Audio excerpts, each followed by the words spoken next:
Welcome to the show both feared and revered by man and beast, the Helios blog. Today, Piers Morgan versus Andrew Tate. Apparently, Andrew lied on the internet, and now Piers is going to call him out vehemently. Well, this should be good. The reason she's alone is because she's difficult. Women are not accepting the bare minimum. Women fuck men they respect. All the women who say things like, I'm strong, independent, I don't need no man, like, y'all impress me. Women just gaslight each other and say what they want to hear.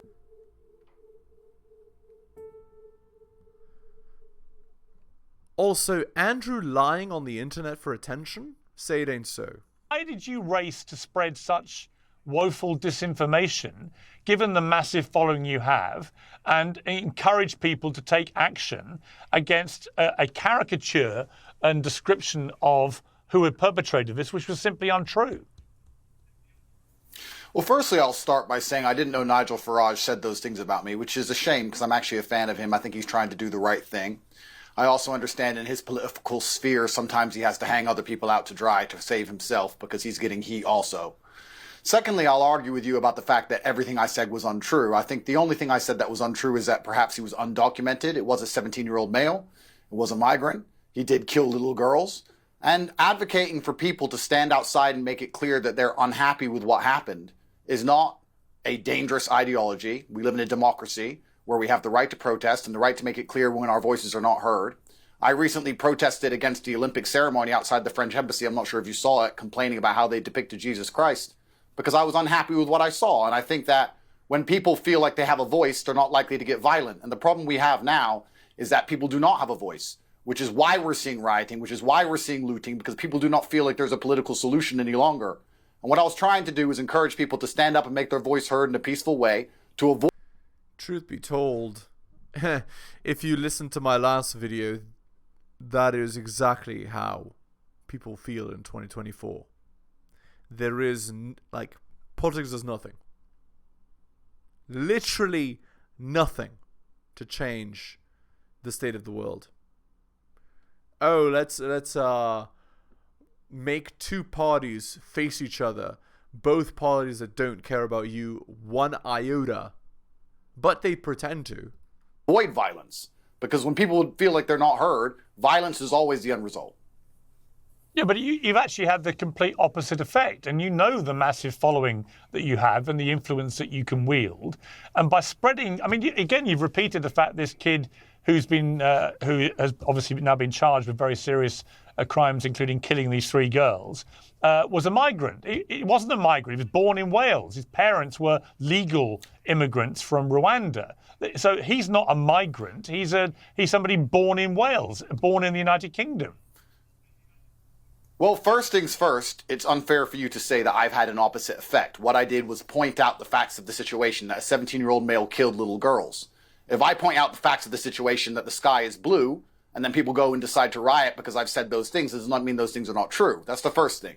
Secondly, here's where we have the dichotomy of the UK, and I actually think this conversation is going to be one of the most important and potent conversations of modern times, especially as this issue is not going to be solved anytime soon, Piers. The problem we have now in the UK is that we have a certain subsect of the population who believe because he was born in Cardiff, he is a Welsh man. And we have another subsect of the population who believe that even if he was born in Cardiff, he is not Welsh. I'm currently in Romania. I'm an American and British citizen. The woman who I have a child with is Italian. The child was born in Romania. The Romanians do not consider that child Romanian, not by their view of the world. If I had a child in China, they would not consider that kid Chinese. They would look at the face shape of the child and say that's not a Chinese child. If I had a black child in Russia, they would not consider that child Russian. In the West, in the democracies, we do. But we have a problem because you now have you have a dichotomy of ideas, you have 2 different camps, and the camp that believe that this person perhaps isn't even Welsh in the first place are also the camp which are being suppressed and not allowed to speak and are being smeared and labeled as far right for having genuine concerns. And that is why things are getting exasperated and out of control. What we need is conversation, and what we need is dialect. You cannot have a multicultural democracy and ignore the concerns of one particular subsect of that culture, especially when it's the native culture, and expect everything to be fine forever. There's a lot of people who have a point of view. They didn't feel like they had a political solution anymore. And this is what's happening. The reason this dichotomy exists, Piers, please understand, If they are sitting there and they're accepting that this is a Welsh man, but now they're starting to get concerned for the safety of their children, and they don't feel like there's any kind of political solution, well, then they're going to come to the very simple and obvious conclusion that they'd rather not have anyone from anywhere else in their country to avoid. Yeah, it'll go back to the honor system, right? You're not one of us. You hurt one of us. You're going to get real hurt in return. These things happening again because they don't feel like there's any other political solution. This is a fail of the politicians. This is a failure of the leaders. It is the job of a leader to inspire all of the people to have trust in him, not just some of the people, not just the people he likes, not just the people on his party or the people he wants. It is his job as a leader to have every single person in the country believe that he cares about the issue and he's doing something actively to fix it. Instead, what Keir did was stand up and do the absolute opposite. Shut down any legitimate concerns, tell people they don't have a voice, tell people nothing's going to change, is going to stay exactly the way it is. And let me tell you something. I want to make this very clear. There's a lot of people in the world who would rather go to jail and have a warm bed and 3 square meals a day than watch their children die. There's a lot of people who would rather go to jail than watch their society collapse in real time around them. There's a lot of people who would really rather go to jail than feel unsafe to walk the street at night ever again. These are people who have lived in the same place for a very long time. They have a vested interest in this geographical location. And without political solutions being offered, I don't know how hubristic you must be to sit and expect anything other than what we've seen. This is a failure of leadership. And that's what's so disappointing about it. Right, so here's my response to what you've just said. First of all Keir Starmer has said, as far as I can see, is that he is going to bring the full force of the law against people who committed acts of violence. And the violence that was perpetrated... No, he called them far right. Yeah, well, there were far-right thugs who were leading this, and they were attacking mosques, they were chanting anti-Muslim chants, and they were doing this because there people was, had put out there... There was a black person in the crowd. Would you say you've the had crowd your was black say. people? I'm going to have my say now. It was put out falsely on social media that the person who did this was a Muslim. Not just a Muslim, but a Muslim who came in on one of the small boats, part of the very contentious, ongoing issue of the small boat. I'm not saying you did. I'm saying this is what was put out on social media in a series of false posts, which then went viral, right? So he was supposedly a Muslim. Not true. Supposedly came in on a small boat. Not true. Supposedly on an MI6 watch list as a potential terrorist. Not true. None of this was true. And so on the back of that, far-right thugs who led this went up and attacked mosques, and they went and attacked hotels with asylum seekers in there waiting to be processed, and they was trying to set fire to them. Those are acts of despicable violence which were being led by far-right thugs. Now, not everybody involved in all these protests is a far-right thug. Some of them will be ordinary members of the public trying to legitimately protest peacefully. I completely accept it. But the ones who were leading it, who were committing the acts of violence and making the threats against the Muslim community, were doing so because they have been completely misled about who had done this. It was not a Muslim. It was not an illegal immigrant. It was not somebody on the MI6 watch list. It was none of those things. Now, you posted on July the 30th, the day after the killing, and I feel particularly incensed, by the way, that the deaths of these 3 young girls had been hijacked in such a reprehensible manner to attack Muslims when a Muslim had nothing to do with it, right? You put this on July the 30th, you posted a picture saying, this is the man from Cardiff. We're looking at this picture now. That murdered the little girl. Straight off a boat, you said. Really? He wasn't straight off a boat, because this wasn't the person who perpetrated the crimes. You got 4.3 million views for this. And a community notes clarified, this is not the man that attacked the children and adults in Southport. This image is of Kasonga Mabulu, who was arrested in Ireland in 2023 for a random knife attack at Dublin Airport. So again, 24 hours later, you're posting more. Okay. You're posting more.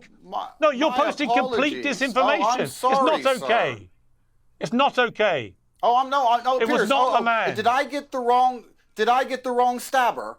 Oh, I apologize. Yeah, you did. Piers Morgan, of course. I got the wrong stabber. Yeah, you did. And he certainly looked very Welsh to me. Let me make this clear. I'm a Muslim, and I think anybody who attacked a mosque is going to have to deal with God. I'm not worried about the full force of the law. They should worry about God itself. But I also want to make something very clear to all the people at home, and clear to you, that most of the white people are very frustrated, and they're finding an enemy amongst themselves to take it out on. I think that the white people on these streets have a lot more in common with the brown people on these streets than they do with the politicians, because that's the problem we have here. Keir did not just only say they're going to face the full force of the law. He told everybody with a point of view, everybody who's concerned about the safety of their children, that they are extremists. And that is the most aggravating language you can possibly choose when people finally have had enough of not feeling safe on their own streets any longer. We have people who cannot afford to pay their bills watching migrants arrive who are now being held up in hotels at the taxpayers' expense for indefinite periods of time. We're sending billions of dollars to Ukraine. Nobody voted for it. Nobody wants it. And everybody's struggling to pay their bills. Energy prices are through the roof. Inflation is through the roof. Now they no longer feel safe on their streets. They don't want to put their daughters outside to play. The police won't protect them. The police won't turn up for most crimes unless it's something you say bad on Facebook. And when they look for a political solution, they're ignored. What kind of powder keg are we building here through incompetent leadership in the UK? This is nothing but a leadership failure. There's not a country in the world where leadership could fail this spectacularly and see any Andrew, different result. All right. But once again, Andrew, you are spouting nonsense in what you've just said. Not all of it, but some of it is nonsense. You say, for example, nobody voted for the UK to support Ukraine. We've literally just voted Keir Starmer in the United Kingdom with a landslide majority, and he made it crystal clear before that election that he would be contributing billions of our pounds to help the people of Ukraine thwart a Russian dictator. Well, you may laugh, but you just literally said the complete opposite. So we did actually vote for a leader and a party that was completely committed to dedicating billions of pounds of taxpayer money to helping people in Ukraine defeat Vladimir Putin. So that. By the way, people, Andrew has changed his talking points. He's no longer on the RP stuff. Now he's a political commentator, right? Now he's trying to incite the crowd. I think Andrew doesn't care at all about what he says. Anything for attention. He doesn't care what he causes or who he hurts. He's just gonna get that attention no matter what. That's the kind of person that he is. That again is a complete untruth that you've just espoused. I'm sure the people who are protesting up there in the north of England who can't afford to pay their bills, who are watching migrants live for free in hotels, who don't feel safe at night because the police don't have enough resources to turn up and respond to crime, are very happy that we're sending money to Ukraine. You're completely right. Yeah, the fact he only had 20% of the populist vote has nothing to do with it. And the fact that every single party will send money to Ukraine because we live in a uni-party system which is corrupt to the core in the first place. That's the reason why no matter who you vote for, the migrants keep coming. And no matter who you vote for, the money keeps getting siphoned out of the tax base and sent to Ukraine. That's the truth of it, is that most people are starting to realize and wake up from the matrix and understand there are no political solutions because it's all a scam and it's all a lie. What we need is people to understand at home that we have to think outside the box and vote for somebody who's not part of this two-party, uni-party insanity, which is why I was a fan of Nigel Farage. Even if he sells me down the river, even if he says I'm a bad person, that's his prerogative and that's his decision to make. I still believe he's the best choice as a leader for the UK. Well, Nigel Farage is not just... Well, hang on. Nigel Farage has literally just chucked you under a monumental bus. He's gone on LBC radio and he said the reason that he himself was promoting complete nonsense about the person who committed these heinous crimes was because of people like you. Andrew Tate, he names you. He says that you were responsible for spinning disinformation which he was dumb enough to believe. Well, I never said he was a Muslim. I never said he was a Syrian. I never said he was on the MI6 watch list. The only thing I could have got incorrect is that he was an undocumented migrant. And if Nigel Farage has done that, that's his decision. He'll have to live with his conscience. I'm not here to tell him how to think. I'm also man enough to be understanding that not everybody has to like me all of the time for me to agree with some of the things they say. The biggest problem we have in the world today is everybody's so emotional. Everybody's so upset all the time that if somebody says something bad about them, they pretend that person's completely bad.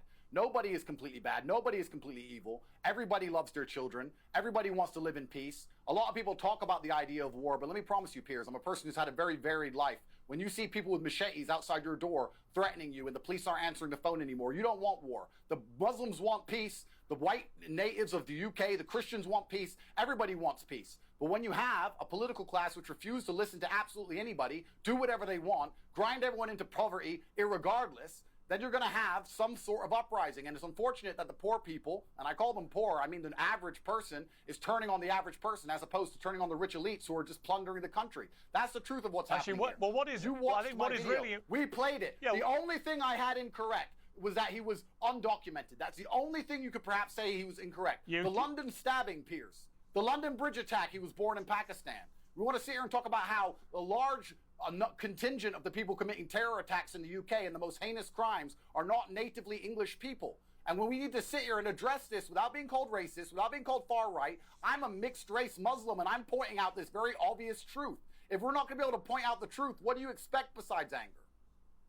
Well, I mean, the sheer brass neck, frankly, Andrew, of you lecturing me about the truth when you've spent the last week spewing complete fake news bullshit is breathtaking, right? And also, I would say you've also been spewing stuff that is blatantly racist. On the 1st of August, you posted a cartoon saying, typical man from Cardiff. Let's look at that cartoon. This has had 11 million views. Yeah, it's a taxpayer. Disaster. It's a migrant arriving on the boat with taxpayers' money, and I think a lot of people are upset about that. I want to make something clear because I'm a Muslim myself. Well, when you say typical man from Cardiff, when you say typical, hang on, when you say typical man from Cardiff, you are again telling people that in your estimation, the person that committed this came in as an illegal migrant on a boat. That is not true. None of that is true. Well, what I'm actually doing, Piers, because you may not be aware of this because you're part of the legacy media machine, which is why you defended Israel so heavily. I'm on YouTube. You're not allowed to have your own opinion. I'm on YouTube. You're not I'm allowed. on legacy media. You're part of the legacy show media is on machine, YouTube. and you're not allowed to have your own. Yeah, that's bullshit. Just because you're on YouTube doesn't mean you're not legacy media, right? That's like, come on. That's disingenuous at best. And we know that, Every obviously. word of this will go up, as you know. Perfect. I understand exactly how the media machine works. The fact that they kept highlighting that he's from Cardiff and showing pictures of him as a child, as opposed to showing pictures of him as the large, barbaric man he was, which stabbed those little girls, was a deliberate PR spin by the propaganda arm of the British government to try and subvert and subdue the UK populace because they knew everybody would be outraged by what they saw. That's why every picture of him is he's a kid. Honestly, they keep saying he's from Cardiff. This was set up on purpose. Now, the point I was making is as follows. He was literally born in Cardiff. The Matrix didn't pretend he was born in Cardiff. You've been posting cartoons of people coming in illegally, armed on little boats, because you want people to think that the person that did this was that person. But he wasn't. You cut out there, Piers. I think I understood you. Just because he's not born in the country that his parents are from doesn't mean he doesn't hold the same views as those people. Now, of course, the sins of the son are not applicable to the sins of the father, but if you come from a corrupt place and you start doing corrupt things and you're born in the place that your parents took you to, I mean, I don't know what to tell you. That's what Andrew's trying to say. I'm a Muslim myself, so there's no reason why I want any kind of violence against Muslims. That's the first thing that's very clear. And I want to make something else very clear. I'm actually in a quite unique scenario as a Muslim revert, half black, half white. I've had both sides of this dichotomy try and recruit me, perhaps. I can't be taught to hate anybody. There's no Muslim alive who can teach me to hate anybody, and there's no white man alive who can teach me to hate anybody. There's no hate in my heart, there's only love. But when you have love, you have protectiveness. And you have to feel a protectiveness for the things you care about. And that's what I think a lot of people don't understand. We call people hateful all the time for having a point of view, especially when they get out on the street because they feel like they need to express it. A lot of these people were not hateful. A lot of these people were full of love and they were full of concern. You've literally encouraged people to feel hateful. You've encouraged people to feel hateful because you've encouraged people to believe the person that did this crime, this alleged person that did it, because it's going to court. We have to let the process do its due process. But the person who's been charged with the crimes of killing these poor girls is not an illegal migrant. But you wanted to demonize illegal migrants by what you've been doing in the last week. You wanted people to believe this was one of the people who come over on a boat illegally into this country, part of the so-called invasion. And here's the interesting thing about your position with regard to your conversion to Islam and becoming a Muslim. Muslims, as you know, have been ranting about you for the last few days and utterly betraying them because you've decided to associate yourself with Tommy Robinson, who is a far-right thug, who has been spewing utter horrible Islamophobic anti-Muslim rhetoric all week, and yet you have not distanced yourself from him. So the Muslim community in the UK now view you as part of the enemy too. You know that. How do you feel about that? Well, I pray for my brothers, and I think the information I've seen and the replies I've seen have not been hateful from the Islamic community. Saying to Tommy Robinson that I will debate him on issues, I don't think is failing to distance myself. I debate you all the time, Piers, and we disagree on basically everything. I'm happy to argue with Tommy because we disagree on so many different points of view, and I think it's very important that we have conversation. The reason these riots are happening in the first place is because everybody's afraid to talk. I'm prepared to sit down with somebody I don't like and don't agree with. That's complete nonsense. I'm prepared to talk to Tommy. That's nonsense. The reason the riots are happening is people like you and Tommy Robinson have been spewing utter disinformation, which has led people to believe that the person that perpetrated these despicable crimes was an illegal Muslim migrant. Okay, but if he's Muslim and he comes from a Muslim country and his parents are Muslim and his parents believe those views, but he was born in Cardiff, does that make him an Irish citizen? Sorry, Cardiff, Wales. A Welsh citizen. Was on the MI6 terror watch list. Firstly, right, I'm saying you and Tommy Robinson, let's be careful. between you, okay, I'm saying between you, but you where's put the out logic there failure? a completely false impression. There's a logic failure of lumping me in with somebody who I don't agree with and saying, oh, you and him said So do you denounce X. Tommy Robinson? Tommy Robinson and I disagree on a whole bunch of issues, and I think he's completely incorrect on his view of Islam. We're not playing this game of constant denouncing. Do you denounce him for inciting the rioting? I denounce him for everything bad he said about Islam. He's absolutely incorrect, and I cannot be his friend or support him for that reason. For inciting However, the rioting by telling people it was a it. Muslim illegal I'm not going to say migrant. it's not for me. It's not for me to decide who has incited the rioting, and it's not for you to decide. Wow, you either. can't It's denounce that? A court denounce what? I'm not going to sit here and say who's in charge of the riots because nobody knows. Telling people he was an illegal Muslim. My view on why the riots happened is because I believe that the native population, the Christian population of the UK, feels like their voice is not heard. I think if their voice was heard and they had correct No, that's not why the riots these happened. things would not be happening. That's not why the riots exactly happened. Why the riots happened. Piers. The That's riots why they happened because people because things are written on social media all day, every day. No, and Andrew. there's no riots. No, Andrew. People finally let me had respond. enough after endless attacks where they felt like they did not get a voice anymore politically. When you don't have a political avenue, you're going to choose a violent one. I think Tommy is wrong about Israel, just like you were, because you were supporting the genocide in Gaza, and I stood up against you for that. I think Tommy's wrong on a whole bunch of issues. Genocide However, in Gaza. He has a voice. Yes, you were. He has a voice, and I'm prepared to sit here and debate with him, and I'm prepared to correct him. What a mess. Actually, I've watched a bunch of Piers Morgan's broadcasts, and he tends to be on the side of Gaza most of the time, from what I've seen. Usually. Correct him on the things he's wrong about. And for you to sit and then you support a genocide, and you're going to say, I'm a bad person for saying that little girls shouldn't get stabbed by people who don't belong in the UK in the first place. I don't care if you're a Muslim, I don't care if you're a Christian, black or white. Okay. Nobody should be turning up into the country without a passport. I'm going to Absolutely respond. Nobody. I'm going to respond by saying this.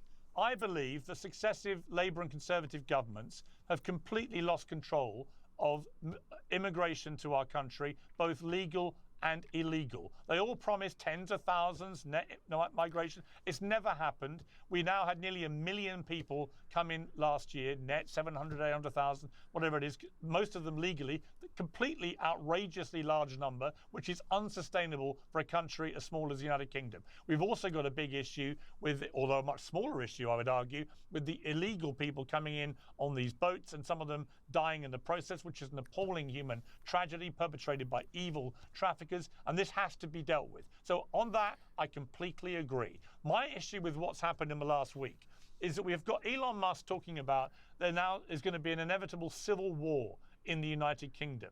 And I've noticed what he hasn't done, I've called him out on this today, in his series of attacks on Keir Starmer, the new British Prime Minister, he has tried to paint a picture that there is one rule of policing the right-wing thugs who've been attacking mosques. Did he try? Well, they have, as you know, and another rule for Muslims walking around armed to the teeth looking for white people to attack. I think both are completely reprehensible, and I'm easily able to say that. The problem is Elon Musk has said nothing condemnatory about the initial rioting, which has continued to go on, which has been anti-Muslim and directly targeting mosques and Muslims for something that they had nothing to do with, which was the killing of these children. And I have a massive problem with that. Yeah. And I get... Well, is the guy that did the crime Muslim? Is his family Muslim and he's atheist or whatever? You know, like migrant kids, immigrant kids tend to be, where like if they come from a more religious or more conservative type country, the first generation kids are a bit less, let's say, conservative. Because if that's the case, then I'm not sure we can rule it out. You have boxed yourself, if you don't mind me saying. So do I, sir. Well, hang on. So do I, sir. Hang on. You have boxed yourself into a position now where your own Muslim community in the UK are enraged with you because they believe you are siding with Tommy Robinson, who is leading a far-right series of attacks on Muslims and mosques and is being blatantly Islamophobic in the process. And you know that. And so what do you say to the Muslim community who believe that's what you're doing? Well, if there's a small contingent of the Muslim community which believe that, I've yet to see so much vitriol like you're pretending exists. But I want to make it very clear. I want to make it very clear, Piers. I'll make it very clear here. I will answer the question. I am an Islamic revert, and I do not want to talk scripture because there's people more qualified than I. But I'll make it clear. I lead with love in my heart. Okay. Let's end the video there. Hit the like, hit the sub, hit all the notifications. Buy my books like Hunter M, Adrian R. Tom, and Bobby Dylan, Renaissance Press, Brian, Andrew, Alan, Armani, and Nicholas. Shout outs to you. Most recent purchaser of both my books, Strategist Guide to Seduction and Quotes to Live By. Thank you. If you'd like coaching, message me at theheliosblog@gmail.com. That's my email. Thank you so much for listening, guys. Especially if you listen to the end. I really do appreciate it. Take care of yourselves, and I'll see you next time.